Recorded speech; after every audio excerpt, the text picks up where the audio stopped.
Today we discuss the topics of introduction to fundamental concepts of chemistry, stoichiometry or stoichiometry, limiting reactant and yield. Let's start from the stoichiometry, the branch of chemistry which deals with the quantitative relationship. So first important point is the quantitative relationship between the amount of the reactant and product as given in a balanced chemical equation. In short you can say कि balanced chemical equation में reactant और product की quantitative study is called stoichiometry और stoichiometry. So limitations of a chemical equation की कुछ limitations होती हैं. They do not tell about किस चीजों के बारे में हमें केमिकल इक्वेशन नहीं बताती. इवन हम केमिकल इक्वेशन उन रिएक्शन के लिए भी समटाइम लिखती हैं जो कि एक्चुअल नेचर में वो अकर नहीं होते. सो कंडीशंस, टेम्परेचर और प्रेशर के बारे में हमें केमिकल इक्वेशन से नहीं पता चलता. केमिकल इक्वेशन से हमें रेट ऑफ अ रिएक्शन के बारे में नहीं पता चलता कि एक रिएक्शन का रेट क्या है. वो रिएक्शन फास्ट है, वो स्लो है, वो मॉडरेट रेट पर हो रहा है. Physical state of the reactant and products हमें केमिकल इक्वेशन नहीं बताती. And mechanism of a reaction का भी हमें केमिकल इक्वेशन से नहीं पता चलता है. केमिकल रिएक्शन लिखा हुआ है, केमिकल इक्वेशन है, तो रिएक्शन का मैकेनिज्म क्या है. मैकेनिज्म क्या होता है? पाथवे. जहां पर रिएक्शन हो रहा है तो उस पाथवे का भी हमें नहीं आइडिया होता है कि केमिकल इक्वेशन का पाथवे क्या होता है. Conditions for stoichiometry calculations. So stoichiometry calculations are based on the following conditions. All reactant must be completely converted into products. So first condition, जब सब के सब reactant product में change होंगे. So the mass of reactant is equal to the mass of the product. Number two, the side reaction must not occur. No side reaction occur. Mean जो reactant है वो किसी और से रिएक्ट करने के बाद कोई और प्रोडक्ट ना बना रहा हो, कोई साइड रिएक्शन ना हो. Number third, the law of conservation of mass and law of definite proportions must be obey while doing calculations. जितना रिएक्टेंट का मास अगर उतना ही प्रोडक्ट का मास होगा तो law of conservation of mass obey कर रहा होगा. Law of definite proportion mean अगर मैं वाटर की बात करूं तो वाटर में हाइड्रोजन टू ऑक्सीजन रेशियो के है 2:1. सिमिलर अगर आप हैवी वाटर की बात करें तो इसमें रेशियो क्या है 2:1. ठीक है, तो सो दोनों वाटर की हम बात करें तो इसमें रेशियो जो है वो सेम है. So law of definite proportion जो है मीन वाटर की फॉर्मेशन में रेशियो हमेशा 2:1 ही आपको मिलेगी. सो this is called the law of definite proportion. So law of definite proportion जो है ये भी ओबे होना चाहिए और लॉ ऑफ कंजर्वेशन ऑफ मास जो है ये भी ओबे होना चाहिए. अब स्टाइकोमेट्रिक रिलेशंस, हम कौन कौन से रिलेशन जो हैं इससे हम स्टडी कर सकते हैं. सो फर्स्ट हम देखते हैं मैस का रिलेशन की मैस के जो है वो कौन कौन से रिलेशन स्टडी कर सकते हैं. मैस रिलेशन स्टडी कर सकती हैं, मैस वॉल्यूम रिलेशन हम स्टडी कर सकते हैं और मैस मोल रिलेशन स्टडी कर सकते हैं. ठीक है, नंबर 2 हम देखेंगे कि मोल के कौन कौन से रिलेशन हम इसमें स्टडी करेंगे. सो मोल मैस रिलेशन हम स्टडी कर सकते हैं, मोल वॉल्यूम रिलेशन स्टडी कर सकती हैं and mole mole relation study कर सकते हैं. और थर्ड रिलेशन हम देखते हैं वॉल्यूम के relation. So volume mass relation हम स्टडी कर सकते हैं, वॉल्यूम वॉल्यूम रिलेशन हम स्टडी कर सकते हैं and volume and mole relation study कर सकते हैं. So there are many relation which can we study from stoichiometric relations, but here are the 9 relation. 3 mass relation, mass mole, mass और mass volume, mole mass, mole volume and mole mole. याद रखिएगा इन सब में से जो best relation जिसको हम study करती हैं that is the mole mole relation. कि मोल मोल रिलेशन से हम मैस वॉल्यूम सब इजीली कैलकुलेट कर सकते हैं. अब हम कुछ एग्जांपल के थ्रू इनको अंडरस्टैंड करते हैं किस तरह से हम ये रिलेशन स्टडी कर रहे हैं. Like H2 plus O2 product is H2O, balance करेंगे 2H2O2 2H2O. सो अगर हम देखें यहाँ पर इसके मोल्स हैं 2, ऑक्सीजन के 1 mole and it produce 2 mole of water. 2 mole of hydrogen react with 1 mole of oxygen produce 2 mole of water. So यहाँ हाइड्रोजन की रेशियो क्या है 2:1 और वाटर में भी अगर आप हाइड्रोजन की रेशियो देखोगे 2:1 ही है. सो अब अगर आप इसके मोल्स चेंज करोगे मीन अगर मैं इसको डबल मोल्स कर रहा हूं तो ये कितने मोल्स होंगे, ये 2 मोल्स होंगे और यहाँ कितने मोल्स बनेंगे, ये 4 मोल्स बनेंगे. Mean 4 2 produce 4 moles. सिमिलर अगर आप यहाँ पर मोल्स जो हैं वो 6 करते हैं तो ऑक्सीजन के मोल्स जो होंगे वो 3 होंगे और वाटर कितना बनेगा, 6 मोल बन रहा होगा, ठीक है। एंड सिमिलर अगर हम यहाँ पर 8 मोल हाइड्रोजन लेंगे, 4 मोल जो है वो ऑक्सीजन के यूज होंगे और वाटर की फॉर्मेशन कितनी होगी, वो 8 मोल की होगी। अगर मैं 10 मोल्स लूंगा, ऑक्सीजन 5 मोल यूज होगी और वाटर के मोल्स कितने होंगे, 10 मोल्स बनेंगे। सो this is the mole mole relationship. हमारे पास रिएक्टेंट के अगर मोल्स गिवन है तो हम प्रोडक्ट के मोल्स फाइंड कर सकते हैं और एक रिएक्टेंट से हम दूसरे रिएक्टेंट के मोल्स भी फाइंड कर सकते हैं। like 4 mole of hydrogen react with how many moles of oxygen to produce 4 mole of water. So we know that ratio is a 2:1, ठीक है। सो 4 मोल किससे रेड करेगा, 2 मोल्स ऑफ ऑक्सीजन से and 4 moles of water is form. So हम हमारे पास अगर एक रिएक्टेंट के मोल्स गिवन है तो हम दूसरे रिएक्टेंट के मोल्स भी फाइंड कर सकते हैं। नेक्स्ट हम देखते हैं मैस के साथ इसका रिलेशन, के मैस के साथ रिलेशन क्या होगा, like hydrogen, oxygen and 2H2O, 2H2। तो रिएक्टेंट का जो मैस है that is 4 gram hydrogen react with 32 gram oxygen and produce 36 gram water. कि 4 gram hydrogen react with 32 gram oxygen and 36 gram water is form. So अगर हम इसकी ratio find करें, 1 gram react with 8 gram oxygen produce 9 gram water. So this is the simplest ratio between the reactant and product in this equation. और ये इनके message given है कि 1 ग्राम react with 8 gram and produce 9 gram water, ठीक है। सो अगर हम यहाँ पर 2 ग्राम लेंगे तो ये ऑक्सीजन कितना होगा, 16 ग्राम और वाटर कितना प्रोड्यूस होगा, 18 ग्राम। सो अगर हम 3 ग्राम लेंगे सो इसमें ऑक्सीजन कितना होगा, 24 ग्राम और वाटर इसमें कितना बनेगा, 27 ग्राम वाटर जो होगा वो प्रोड्यूस होगा। सो इस तरह से हम इसका मैस के साथ भी रिलेशन फाइंड कर सकते हैं कि अगर हमारे पास रिएक्टेंट का मैस गिवन होगा तो हम प्रोडक्ट का मैस फाइंड कर सकते हैं। यहाँ एक इंपॉर्टेंट पॉइंट जो आप लोगों ने याद रखना है, स्टाइकोमेट्री में रिवर्सेबल रिएक्शन पर अप्लाई कैलकुलेशंस अप्लाई नहीं होंगी। स्टाइकोमेट्री कैलकुलेशंस रिवर्सेबल रिएक्शन पर अप्लाई नहीं होंगी बिकॉज इसकी कंडीशन है when all the reactant change into product. And the number 2, stoichiometry calculations में the mass of reactant is equal to the mass of product. जब भी रिएक्टेंट का मास product के मास के इक्वल होगा, there is no limiting reactant, उसमें कोई limiting reactant नहीं होगा, ठीक है। सो जैसे अब हम नेक्स्ट वॉल्यूम के साथ अगर हम देखें इसी इक्वेशन को वॉल्यूम के साथ, तो H2 plus O2 and produce 2H2O and 2H2। सो अगर हम देखिए हाइड्रोजन के यहाँ पर कितने मोल्स हैं, 2 मोल्स हैं। सो 2 मोल का वॉल्यूम कितना होगा हाइड्रोजन गैस का, और यहाँ पर जो हमारे पास वाटर बन रहा है ये भी गैसियस स्टेट में हमारे पास वाटर की फॉर्मेशन हो रही है।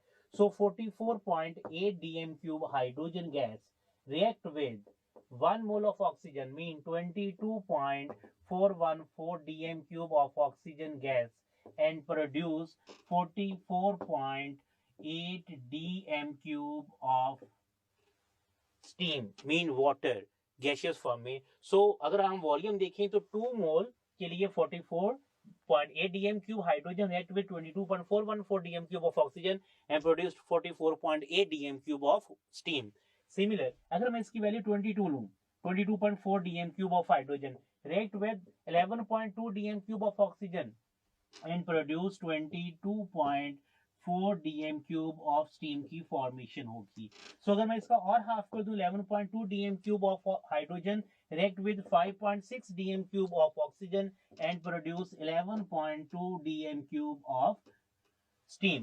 अब इसका जो क्वेश्चन पूछा जा सकता है कि for the formation of 11.2 dm³ of steam, in the formation of 11.2 dm³ of steam, 11.2 dm³ hydrogen react with dash dm³ dash volume of oxygen। तो वॉल्यूम कितना होगा, 5.6 dm³ वॉल्यूम के साथ होगा बिकॉज जो मोल का रिलेशन है वही रिलेशन हमारे पास वॉल्यूम के लिए होता है। मोल का रिलेशन था 2:1, सो वॉल्यूम के रिलेशन भी 2:1 ही इसके लिए भी रिलेशन हम यूज करते हैं।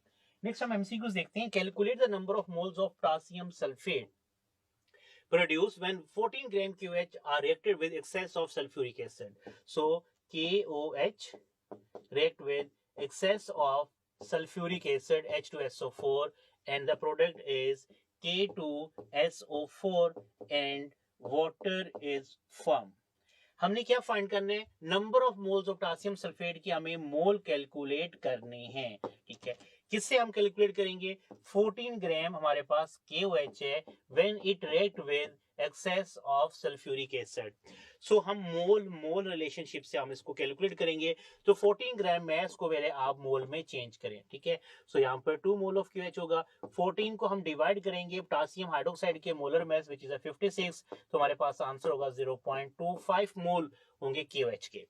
सो बैलेंस केमिकल इक्वेशन के अकॉर्डिंग अगर 2 मोल्स इसके हैं तो K2SO4 के मोल्स कितने हैं, 1। 2 मोल के लिए K2SO4 1 है, और 1 के लिए कितना होगा, 1/2, ठीक है। 0.25 के लिए कितना होगा, इसको हम मल्टीप्लाई करेंगे 0.25 के लिए, तो 0.125 मोल जो है वो K2SO4 के प्रोड्यूस होंगे। सो the option is Charlie. Balance chemical equation में 2 मोल्स QH तो 1 मोल K2SO4, अगर इसका 1 होगा तो उसका कितना होगा, हाफ होगा।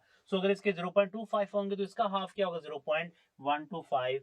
So that's why answer is Charlie. Next question, what weight of SO2 can be made by burning sulfur in 5 moles of oxygen?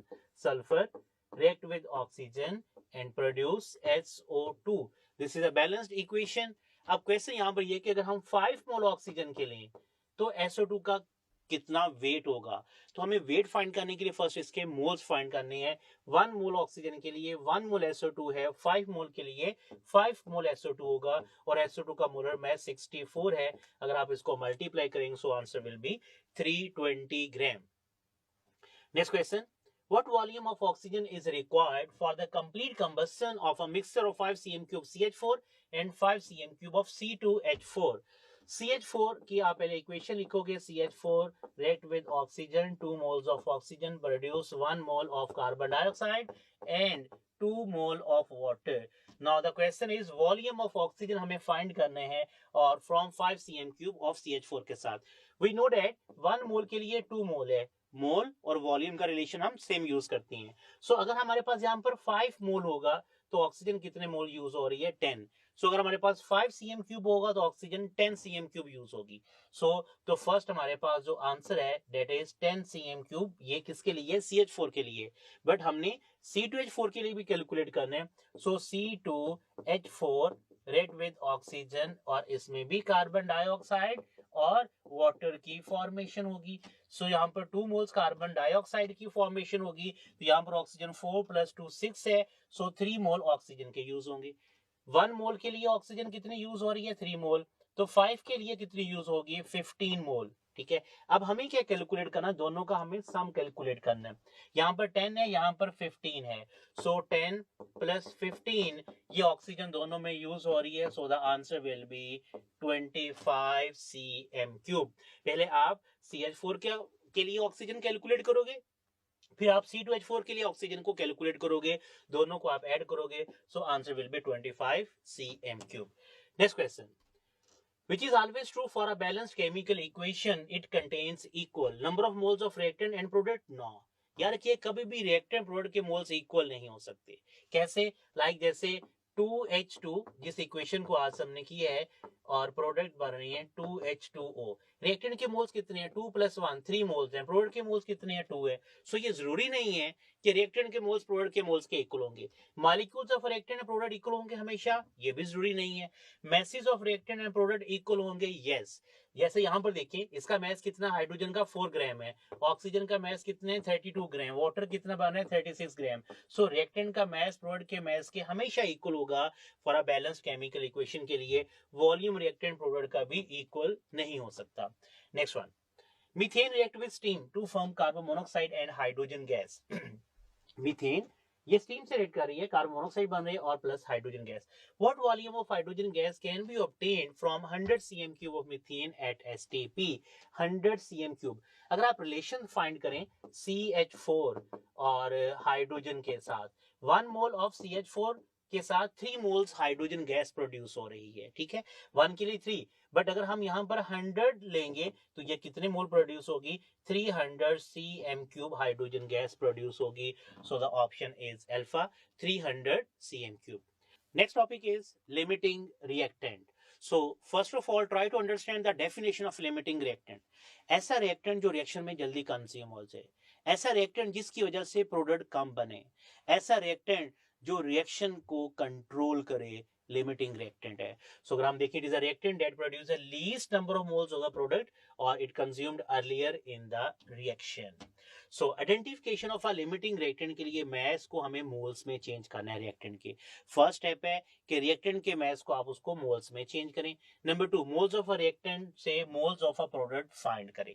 जो रिएक्टेंट के मोल्स आपके पास आई हैं उससे आपने प्रोडक्ट के मोल्स कैलकुलेट करने हैं और आइडेंटिफाई करना the one which gives the least number of product, जो सबसे कम मोल्स दे रहा है आपने उसको आइडेंटिफाई करना है। So these are the 3 steps जिससे हम लिमिटिंग रिएक्टेंट कैलकुलेट कर सकते हैं। बट एक शॉर्टकट भी समझिएगा, this is a gift for you people, कि हम कैसे लिमिटिंग रिएक्टेंट, अगर आपको जस्ट लिमिटिंग रिएक्टेंट फाइंड करना हो तो हम किस तरह से लिमिटिंग रिएक्टेंट को फाइंड कर सकते हैं। Divide the mass of each reactant by stoichiometric mass. हर जो भी मैस गिवन है उसको आप स्टोइकोमेट्रिक मैस से डिवाइड कर दें। जो आपके पास रेशियो स्मॉलर में होगी वही लिमिटिंग रिएक्टेंट होगा। The one with the smaller ratio will be the limiting reactant. Like H2 and O2 produce 2H2O and 2H2। ठीक है, सपोज करें आपको जो मैस गिवन है कि यहां पर आपके पास है 8 gram hydrogen rate with 8 gram oxygen. ठीक है, और आपसे पूछा गया इनमें से लिमिटिंग रिएक्टेंट कौन सा है। जस्ट आपने फाइंड करना है लिमिटिंग रिएक्टेंट कौन सा है। तो याद रखिएगा जो भी हमने पीछे डिस्कस किए स्टेप्स आप वहां से भी फाइंड कर सकती हैं। तो वहां पर 3 स्टेप्स हैं, लेकिन यहाँ पर सिंगल स्टेप में आपने कैसे कैलकुलेट करने हैं लिमिटिंग रिएक्टेंट को, उसको आपने अंडरस्टैंड करना है। So the divide mass of each reactant by the stoichiometric. Stoichiometric क्या है? बैलेंस केमिकल इक्वेशन का मास। ठीक है, डिवाइड करेंगे हम इस मास को हाइड्रोजन बैलेंस केमिकल इक्वेशन के मास के साथ। मीन कि 8 ग्राम हमारे पास है और बैलेंस केमिकल इक्वेशन में हाइड्रोजन का मास है 4, तो हमारे पास आंसर आ रहा है 2। सिमिलर 8 ग्राम को हम डिवाइड करेंगे, ऑक्सीजन का मास कितना है 32, आंसर हमारे पास है 0.25।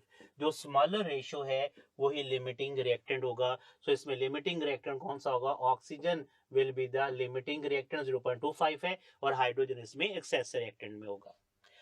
नेक्स्ट हम एक क्वेश्चन डिस्कस करते हैं लिमिटिंग रिएक्टेंट का, जो कि हम एक सिंपल स्टेप में हम उसके 5 डिफरेंट क्वेश्चंस के आंसर देखेंगे। लाइक 8 ग्राम, यही क्वेश्चन को अब मैं इसमें 5 क्वेश्चन में चेंज करूंगा। 8 ग्राम hydrogen react with 8 gram oxygen.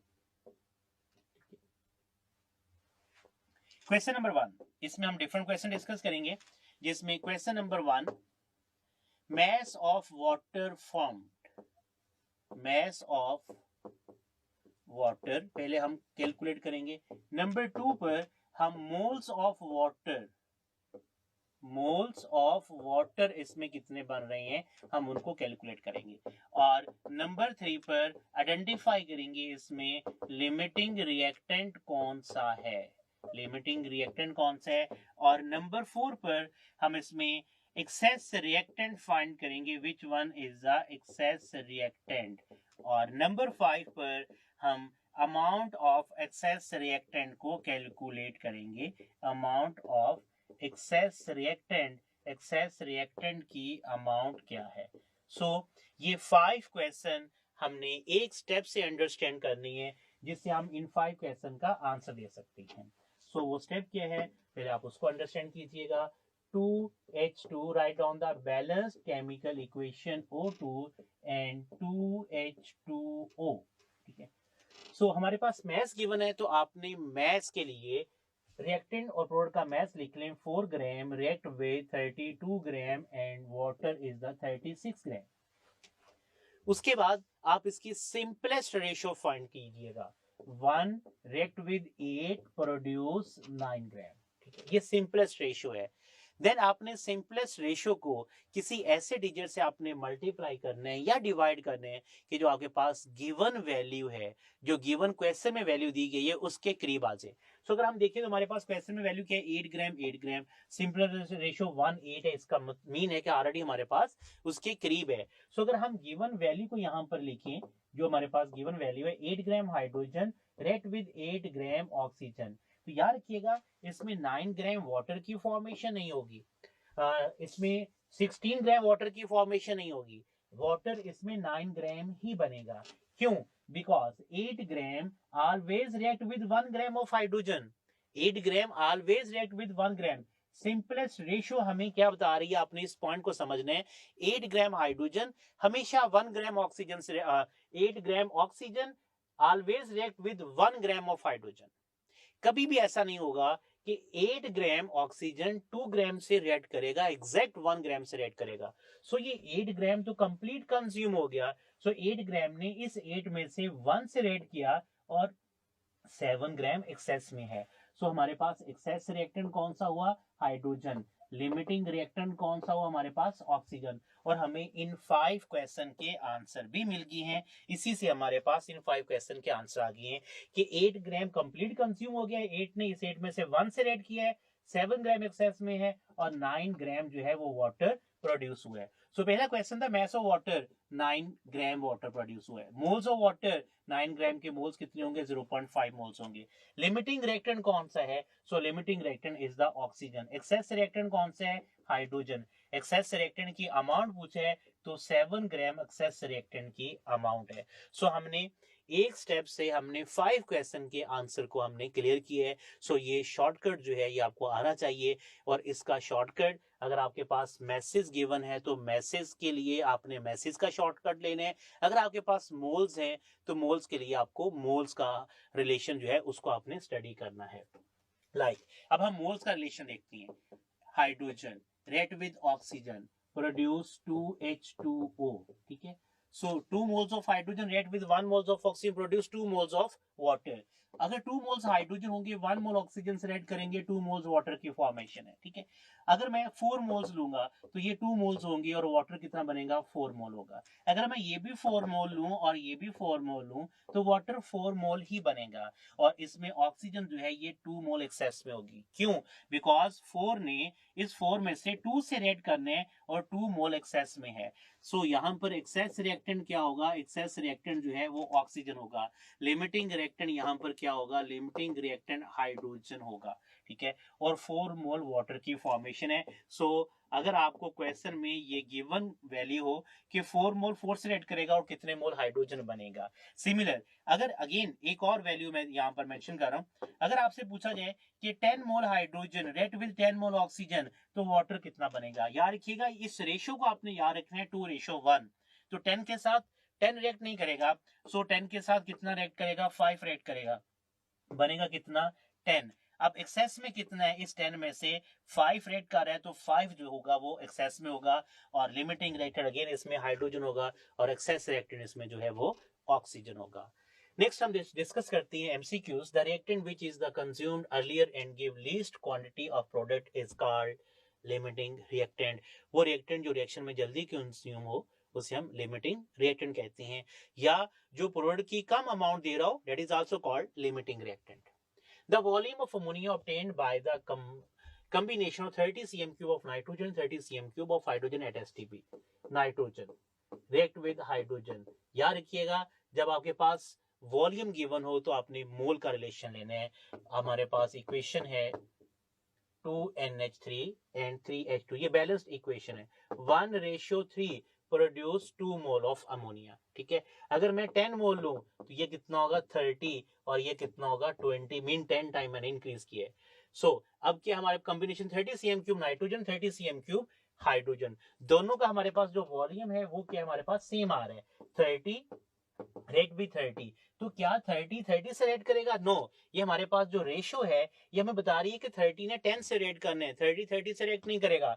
सो 30 में से 10 से रेट करेगा, 20 उसमें एक्सेस में होगा cm क्यूब और 20 cm क्यूब हमारे पास अमोनिया की फॉर्मेशन होगी। सो यहाँ पर दो क्वेश्चन हम जो है जिनको दोनों ऑप्शन हमारे पास आंसर 20 मिल रहे हैं। अगर आपसे एक्सेस रिएक्टेंट पूछे तो 20 cm क्यूब है और अगर आपसे वॉल्यूम पूछा जा रहा है तो वो भी 20 cm क्यूब अमोनिया का वॉल्यूम है। सो इसी स्टेटमेंट पर दो क्वेश्चन पूछे जा सकते हैं।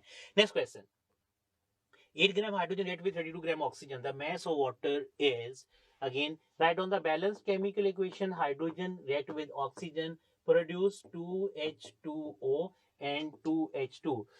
हमारे पास क्या गिवन है, मैसेज गिवन है, ठीक है। बैलेंस केमिकल इक्वेशन का mass 4 react with 32 gram and produce 36 gram. ये हमारे पास साइकोमेट्रिक मैसेज है। जो हमारे पास गिवन वैल्यू है अगर आप उस वैल्यू को देखें वो हमारे पास है 8 react with 32 we know that कि 32 ने 8 से रेड नहीं करना, 32 किससे रेड कर रहा है, 4 से रेड करेगा, और कितना एक्सेस में होगा, 4 ग्राम हमारे पास एक्सेस में होगा, वाटर कितना बनेगा, 36 ग्राम हमारे पास वाटर की फॉर्मेशन होगी। So 32 gram react with 4 gram of hydrogen and produce 36 gram water, और 4 ग्राम यहाँ पर हाइड्रोजन एक्सेस में होगा। Next topic is the yield. First main definition of yield. The amount of the product obtained as a result of chemical reaction is called yield. Amount of a product. Product की वो amount जो कि किसी भी chemical reaction के result से मिले उसे हम yield कहते हैं। अब ये chemical reaction actual भी हो सकता है जिसे हम practical yield भी कहते हैं, और या थ्योरेटिकल यील्ड भी हो सकता है कि जिसको हम बैलेंस केमिकल इक्वेशन से कैलकुलेट करें। So next is the types of yield. Theoretical yield क्या है, the amount of the product calculated from the balanced chemical equation, जिसको हम बैलेंस केमिकल इक्वेशन से कैलकुलेट करती हैं उसे हम कहते हैं theoretical yield. But the second one is the actual yield, experimental yield या practical yield. The amount of the product obtained in the chemical reaction experimentally is called actual yield. याद रखिएगा, थ्योरेटिकल यील्ड का other name calculated yield भी है, इसे हम calculated yield भी कहते हैं, ठीक है। एक्चुअल यील्ड, एक्सपेरिमेंटल यील्ड, या इसको हम प्रैक्टिकल यील्ड भी कहते हैं, क्योंकि प्रैक्टिकली हम रिएक्टेंट को आपस में रिएक्ट करने के बाद जो प्रोडक्ट बनते हैं उसको हम हासिल करती हैं, that is also called the practical yield, actual yield या एक्सपेरिमेंटल यील्ड। परसेंटेज यील्ड, किसी भी रिएक्शन की अगर हमें एफिशिएंसी चेक करनी हो कि रिएक्शन कितना एफिशिएंट है, उसके लिए जो हम यूज करती हैं वो है percentage yield. So percentage yield कैसे हम फाइंड करती हैं, actual yield divide by theoretical yield into 100, इससे हमारे पास परसेंटेज यील्ड आती है। याद रखिएगा, एक्चुअल यील्ड हमेशा लेस होती है थ्योरेटिकल यील्ड से। एक्चुअल यील्ड कौन सी है, जिसे हम प्रैक्टिकल यील्ड कहते हैं, एक्सपेरिमेंटल यील्ड कहते हैं। थ्योरेटिकल यील्ड कौन सी है, जो हम बैलेंस केमिकल इक्वेशन से हासिल करते हैं। बट द एक्चुअल यील्ड हमेशा थ्योरेटिकल यील्ड से कम होगी। अब कैसे कम होगी, उसमें डिफरेंट रीजन है। प्रैक्टिकल इनएक्सपीरियंस वर्कर हो सकते हैं, मेन जो प्रैक्टिकल कर रहे हैं उसका एक्सपीरियंस इतना नहीं है, और बहुत सारी शॉर्ट कमिंग्स हुए, can not get the expected yield. Process like filtration, crystallization, etc if not properly carried out, ये भी यील्ड के अमाउंट को कम कर देते हैं। सम of the reactants might take part in a competing side reactions and reduce the amount of the desired product, तो desired product की amount को कम कर सकते हैं। So these are some reason जिसकी वजह से actual yield practical yield से हमेशा कम होती है। अब हम एक इक्वेशन में इसको अंडरस्टैंड करती हैं, like calcium carbonate. Calcium carbonate को जब हम हीट करती हैं तो कैल्शियम ऑक्साइड और कार्बन डाइऑक्साइड गैस की फॉर्मेशन होती है। कैल्शियम कार्बोनेट का मैस 100 ग्राम है, कैल्शियम ऑक्साइड का मैस 56 ग्राम है, कार्बन डाइऑक्साइड का मैस 44 ग्राम है। सो अगर आप इस इक्वेशन पर देखें तो यहां भी आपको law of conservation of mass नजर आ रहा है, the mass of reactant is equal to the mass of product. So हमें कैल्शियम ऑक्साइड की यील्ड को कैलकुलेट करना है, जो बैलेंस केमिकल इक्वेशन हम कैलकुलेट करेंगे वो क्या होगी, that is the theoretical yield होगी। So there are different question, the amount of the calcium oxide when 25 gram calcium carbonate is burned, the amount of the calcium oxide when 50 gram of calcium carbonate is burned, the amount of the calcium oxide when 200 gram of calcium carbonate is burned. So there are many questions. So first 50 ग्राम के लिए कितना होगा, तो 50 इसको हमने half किया, तो याद रखिएगा इसकी अमाउंट भी हाफ हो जाएगी, 28 ग्राम बनेगा। So what is 28? 28 actually is the theoretical yield. For 25 के लिए कितना होगा, 14 ग्राम बनेगा। 200 के लिए कितना होगा, तो इसका डबल हो जाएगा, 112 ग्राम जो है कैल्शियम ऑक्साइड की फॉर्मेशन होगी। कार्बन डाइऑक्साइड की अगर हम इसी के रिस्पेक्टिवली देखें तो 50 के लिए ये उसका हाफ हो जाएगा, 22 बनेगा, 11 बनेगा, और यहाँ पर 88 ग्राम कार्बन डाइऑक्साइड गैस की फॉर्मेशन होगी। सो आपको क्वेश्चन में मेंशन होगा, सपोज करें 200 ग्राम कैल्शियम कार्बोनेट को जब हम बर्न करती हैं, the theoretical yield of the calcium oxide will be 112 ग्राम जो है, ये इसकी थ्योरेटिकल यील्ड होगी। सो इसको भी हमने डायरेक्ट मैस के रिलेशन से भी आप कैलकुलेट कर सकते हैं। फर्स्ट बैलेंस केमिकल इक्वेशन लिखेंगे, उनकी स्टाइकोमेट्रिक मैसेज लिखेंगे, और जो आपको मैथ्स गिवन है उससे आप उसको कंपेयर करके थ्योरेटिकल यील्ड को कैलकुलेट कर सकते हैं। अब एक्चुअल यील्ड जो है वो थ्योरेटिकल यील्ड से हमेशा कम होती है, जबकि थ्योरेटिकल यील्ड एक्चुअल यील्ड से हमेशा ज्यादा होती है। If 22 gram carbon dioxide is produced by roasting 100 gram calcium carbonate, the percentage yield is, देखिए कितने ग्राम कार्बन डाइऑक्साइड, 22 ग्राम। याद रखिएगा एक्चुअल यील्ड हमेशा गिवन होगी रिएक्शन में। सो 22 gram carbon dioxide, what is this? Actually this is the actual yield, इसे हम actual yield कहते हैं। ये एक्चुअल यील्ड है, ये प्रोड्यूस हो रही है 100 ग्राम कैल्शियम कार्बोनेट से। सो अगर हम इसका मैस देखें, इसका मैस 100 ग्राम है और carbon dioxide 44 gram. So what is this? This is a theoretical yield कि 100 ग्राम से 44 ग्राम जो है वो कार्बन डाइऑक्साइड है। हमें क्या फाइंड करना? हमें परसेंटेज यील्ड फाइंड करना है। सो परसेंटेज यील्ड के लिए formula actual yield, actual yield कितनी है 22, थ्योरेटिकल यील्ड हमारे पास कितनी है 44 into 100। सो अगर आप इसको कैलकुलेट करेंगे तो आंसर क्या होगा? आंसर विल बी 50%, because ये उसका 0.5 multiply by 100, 50% will be the percentage yield. So percentage yield efficiency of a reaction को भी एक्सप्लेन करती है। जितना ज्यादा एक रिएक्शन की एफिशिएंसी परसेंटेज यील्ड होगी, उसकी एफिशिएंसी भी उतनी ज्यादा होगी।